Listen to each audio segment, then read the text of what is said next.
When you have a headache, there's an underlying cause or reason as to why you have that headache. It's not like you just have a headache, you know. If you have a headache and you look at this headache as the very problem, so you say, take a painkiller of some sort to try to diminish the pain and the effect of this headache. You're not dealing with the root of the problem. You're merely covering it up. You're putting a Band-Aid over the headache. The headache is yes, it's uncomfortable. It's not fun. It doesn't feel good. But it's an indicator. It's pointing to something that's not right within you.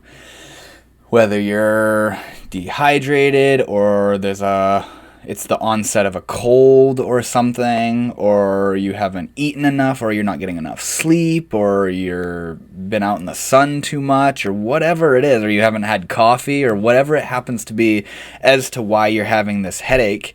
The headache is not bad. It's an indicator telling you, it's a conscious indication telling you something isn't right. You need to do something. And the tricky part is we're not omniscient beings, at least in how we regularly operate. We're not these omniscient beings that just know everything, and we're psychics. So, I'm kind of thirsty, better drink. I'm kind of hungry, better eat. You know what I mean? I guess just using the example of the headache, we don't know exactly the direct cause of it. So when we feel this headache, it's a pointer to pay attention to the body.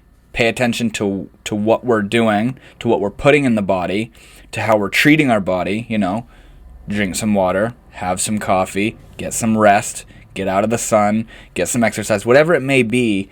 The feeling of the headache isn't a problem in itself. It's actually very beneficial to be aware of the headache. The headache lets you know that something is wrong.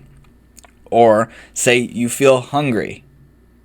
We look at the hunger as the problem, but the hunger is once again an indicator telling you your body needs food. Your body needs fuel and energy, whatever that may be that you're putting into it. If you didn't feel the feeling of hunger, you would lose muscle mass, you would lose energy, you wouldn't have the oomph to go on through the day, and you wouldn't know what's wrong because you wouldn't know that you're hungry. You know what I mean? I made a post on my YouTube channel just last night talking about the reflex of the breath. All night and all day usually. How often are you consciously choosing to breathe? The breathing is a reflex that happens naturally, where if your body didn't know to do that, it'd be up to you to breathe. And you know how quickly we get sidetracked and forget what the hell we're even doing, or can't focus on anything, you know what I mean? So these are just some examples, when you touch a hot surface. That feeling you feel, the burning, the feeling of your skin burning, we see that as bad, but what that is once again an indicator that we're doing something wrong. And of course, these different examples they have different levels of how obvious it is of what it is that's causing the problem, that indicator of there being a problem to arise. Where when you touch a hot surface and you feel that burning sensation in your fingers, that's a very obvious indication that what you're touching is really hot and you should probably take your hand off of it. If you didn't feel that burning sensation, you would leave your hand on the hot surface and not pay any mind to it, and your skin would melt and destroy itself and die. You know what I mean? So you can look at all sorts of different things, the regulatory things of our body. Of when you're feeling too hot, you start to sweat, so you say, I'm hot, When you're cold, you start to shiver, so you say, I'm cold. When you're thirsty, you feel thirsty, so you drink water. These are all things where if we weren't reminded, if we weren't given these indicators of there being a problem, we wouldn't feel any urgency to change what we're doing, or to do something differently, or to live in a different way. And the real point I'm trying to say here is to share with you guys something that I kind of I was reading a book and it just suddenly dawned on me, and it was talking about when you are somebody who's consciously striving to relieve pain in your life, to live a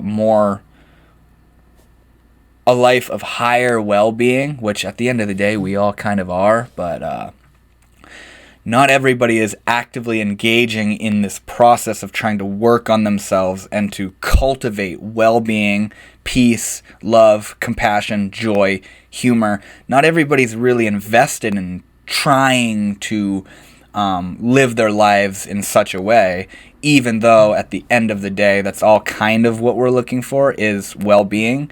Some people don't seem like they don't really care or could take it or leave it, even though they want happiness and they don't know why they're upset and all these things. But the thing is here is when you're someone who's consciously striving towards living a higher vibrational life, a life of higher vibration, of more joy, when you are trying to work through your troubles and your problems, whatever they may be, because they're going to be different for everybody, that stuff's going to be very apparent to you. When you're trying to move beyond your nonsense, your bullshit, your suffering, the suffering and the nonsense is going to be very apparent to you. Because how are you going to move through it if you don't know when it's occurring? And that's the tie into those physical indicators I was talking about just a moment ago of if you didn't have a headache, how would you know there's something that your body needs? If you didn't feel hungry, how would you know when to eat? If you didn't feel your hand burning when you touched a hot surface, how would you know to take your hand off of it? If you didn't feel depression, anger, sadness, restlessness, frustration, nihilism, how would you know that something needs to change in your life? And that is really the key and the kicker right there when you are someone who is consciously striving towards a better lifestyle. When you're working on yourself and you're trying to cultivate joy and love and wisdom and compassion, I'm very much a victim of this. It's so easy to feel like when you feel down or negative or you get irritated about something, say someone pulls out in front of you and you get frustrated, or you get jealous or sad, or you feel like you're not good enough, or you feel insecure or not confident about something. It's very easy to feel like you're doing something wrong because you're Mr. or Mrs. Spiritual and you should be wise and all-knowing and not have to live in these normie-ass emotions that only non-woke people experience. You know what I'm saying? At least I deal with that shit a lot, where because I'm engaged in a spiritual lifestyle, I can feel like guilty for feeling sad or angry or frustrated or bored or horny or insecure or not confident and all these things. But what I was reading in this book was pointing out to me directly that when you are someone who's trying to move beyond your shit, not only is the shit going to be very apparent, you're sensitizing yourself. When you're trying to work through the nasty stuff in your life, whatever that may be, that the process of doing so is going to begin by becoming, in a way, hyper aware of that nonsense. You can see it when it's starting, you can see the causes of it, you can see right when it's about to come in, you can see when you're really lost in it, and you can see when it goes away. You become hyper aware of the nasty stuff, the stuff that you're trying to move through. And it's, like I was saying, it's so easy to think that you're not doing a good enough job. You're failing as a spiritual being when you feel angry because you're caught in traffic or whatever the circumstance may be. When you're feeling these emotions and perspectives that you're trying to move through to better your own life, and to help you be able to help others more, not only yourself but others. It's so easy to think you're not doing good enough. If I was more spiritual, I wouldn't be feeling this. A spiritual person wouldn't get upset about this. A spiritual person wouldn't be jealous of that. You know what I mean? Oh, a spiritual person wouldn't get mad about that. Oh, if I was spiritual, I wouldn't be sad about this. That is utter bullshit. That is utter bullshit, and that is the place that that's coming from is the very place that you're trying to move through. You know, when your ego's on some whole mind trip about how it's not good enough because it's feeling these human emotions that it's been living in for years and years and years, that's coming from the same place that you're trying to iron out and soothe out and calm down and alleviate. You know what I'm saying?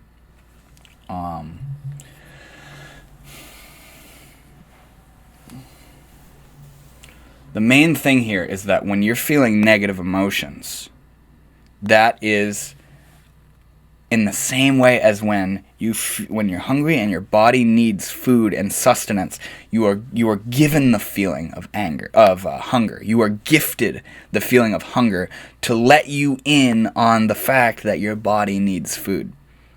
When you are consciously trying to work through the nonsense that you in particular live in, you are gifted with the awareness of when you are not feeling high. When you feel sad, when you feel down, when you feel frustrated, agitated, bored, you are gifted with that to know that you are not living in a way that allows for your highest good to come forth. You're not doing something wrong. It's an indicator that something is caught. You need to do something.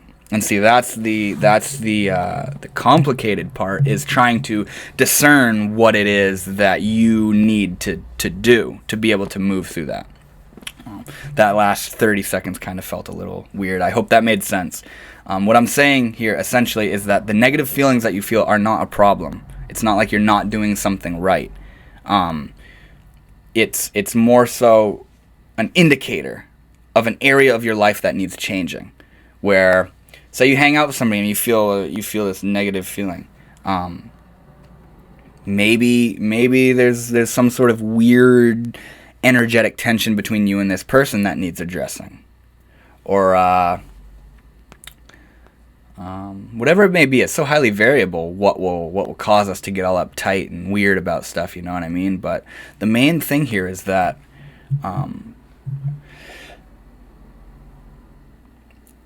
to get mad at your negative feelings for being present is like getting mad at the feeling of hunger for being present.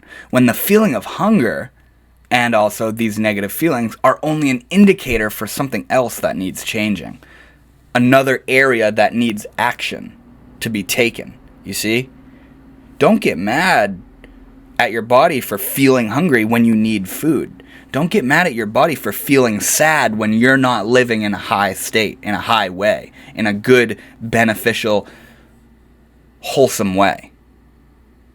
You know what I'm saying? That's a really clear and precise way to put it, is don't get mad at your body when you feel down, because that's the higher part of yourself, of your own knowing, of your own striving to move through the nonsense.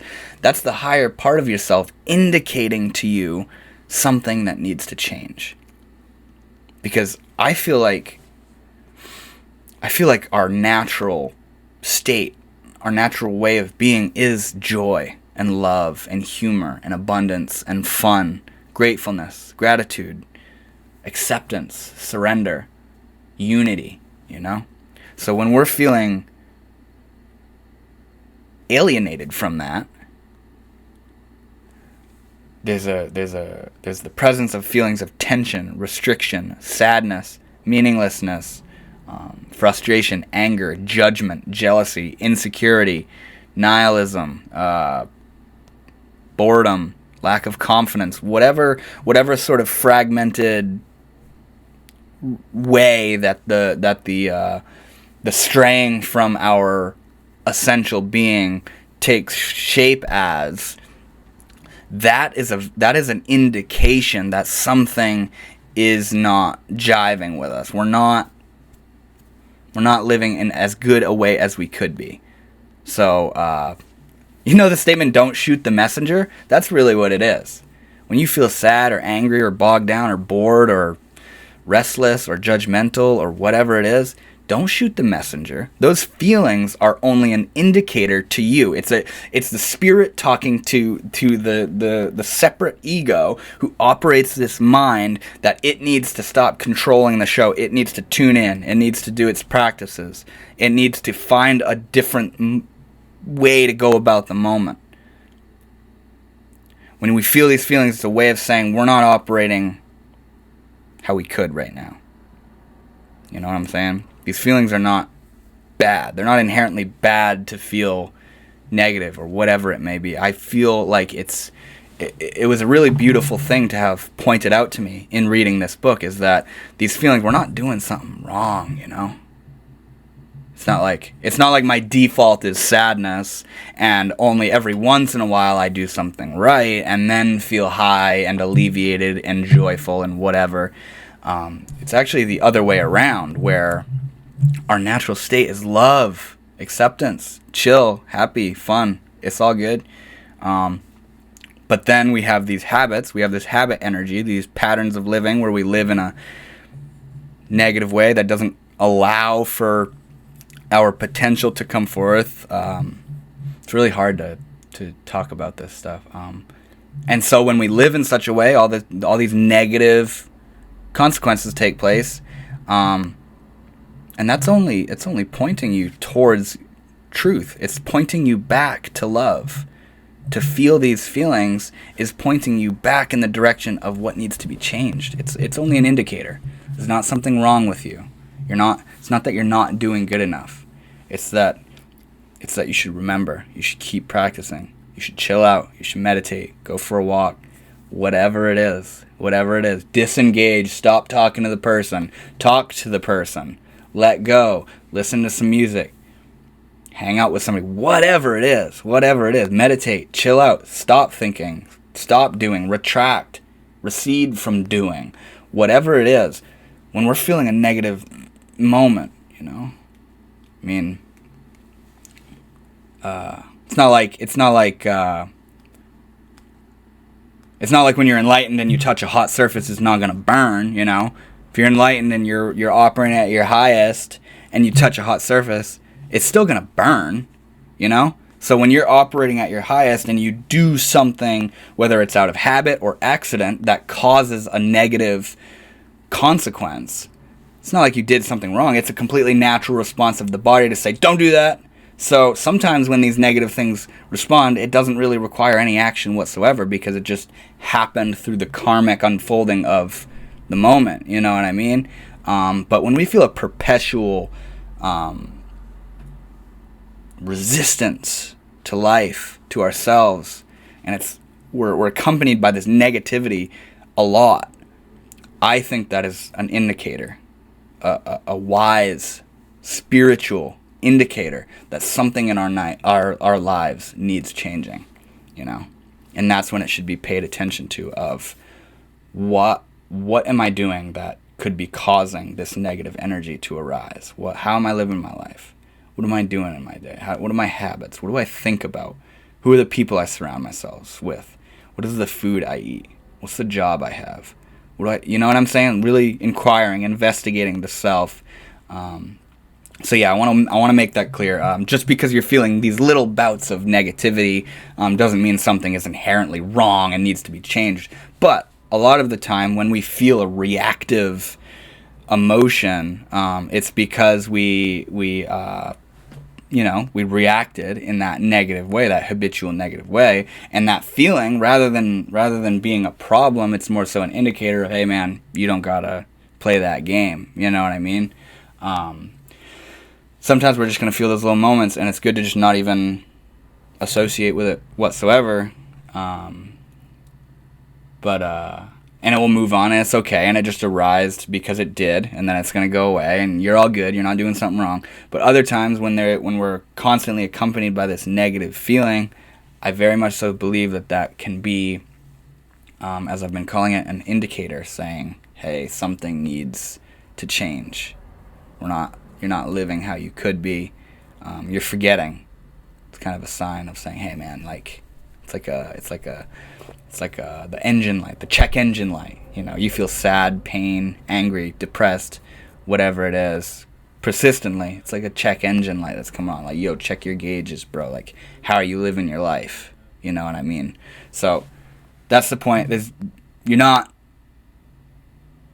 not wrong that you feel these negative feelings. It's the wise part of our being, the wise level of ourselves coming down into the sensual, gross feelings of this world and trying to get your attention to take action, to make changes in your life so that that feeling doesn't have to be there to tell you something's wrong. That's why it's there. When you know what a hot surface feels like, you're not going to touch it. You know, you're going to know it's hot. When you feel hungry, you eat. When you feel thirsty, you drink. When you feel hot, you go to a cool area. When you feel cold, you warm up. When you get a headache, you look into, why am I having this headache? Drink some water, eat some food, drink some coffee, get some rest, get out of the sun, whatever it is. These feelings are pointers. They are indicators trying to help you along the road. You know what I'm saying? So there's nothing wrong with it. Don't think you're messed up and that something's wrong. And I am just perpetually angry by default, and there's nothing I can do about it. No, I feel like there's a deep-seated change that needs to be taken place, and it's manifesting as a constant, persistent feeling of nastiness, of negativity. So I just wanted to share that with you guys. There's not something wrong with what you're feeling. It's a pointer coming from a place of wisdom and a place of love and a place that has your best interest in mind. I think our beings, our souls, our life is much more brilliant than it can seem, and then we may act at times. We are much smarter than we act, you know. And our bodies are telling us this in every single moment. Our mind, body, spirit, through and through is telling us the way. And if we know how to listen, we'll be able to excavate the next action out of that place of wisdom. So thank you guys so much for watching. I hope you felt the vibe of what I was saying in this, and I will see you all later. Namaste.